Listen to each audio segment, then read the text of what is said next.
Today we're going to be looking at what makes a word a word. And for us, there are three components that we're going to be looking at. The root word, or the base of the word, the prefix, or what can come before the root, or a suffix, or what can come after a root.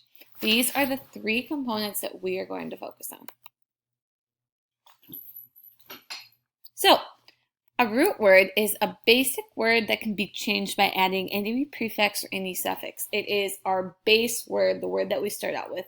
And these are found in our everyday language. So for example, cycle.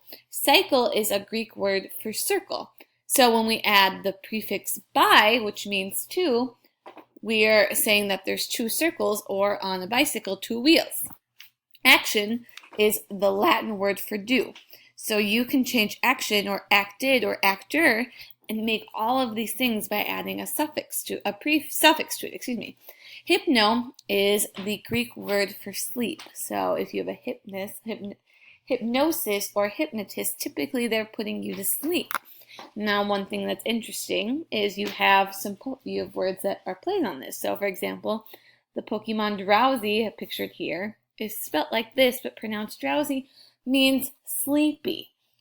Its evolved form, hypno, is a play on that because hypno puts you to sleep. So its first form is sleepy, and its evolved form is someone puts you to sleep. A prefix is the sound that comes before the root word. So some common prefixes are listed right here. Pre, meaning before, pre-med school. Miss, a mistake.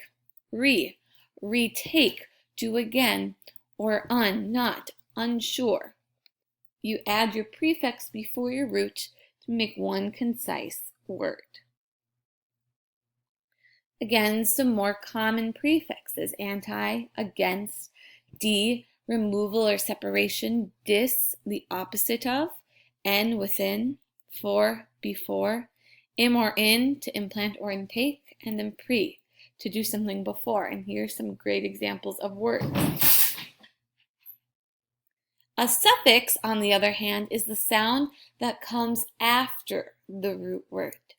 So if you have something that's full, then it's full of color. If a rainbow is colorful, then it's full of color. If you have ness, it's a state of being. If you are kindness, then that person is kind. Some more common suffixes. If something is able, it can be done. If you have ed, it turns into a past tense. If I hopped in the past. I did hop. I did dance. And it's made of something. Or est, you're comparing. She is slower than he is. She can jump the highest. Full, it means you're full of it. They're careful. They're full of care. They're aware of what they're doing. And then less, you're without it. You have less of it.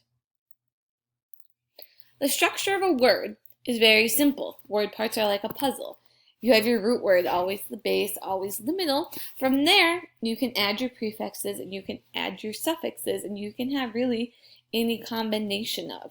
So for example, if our root word is read, if we add able, if it's readable, then we know it can be read.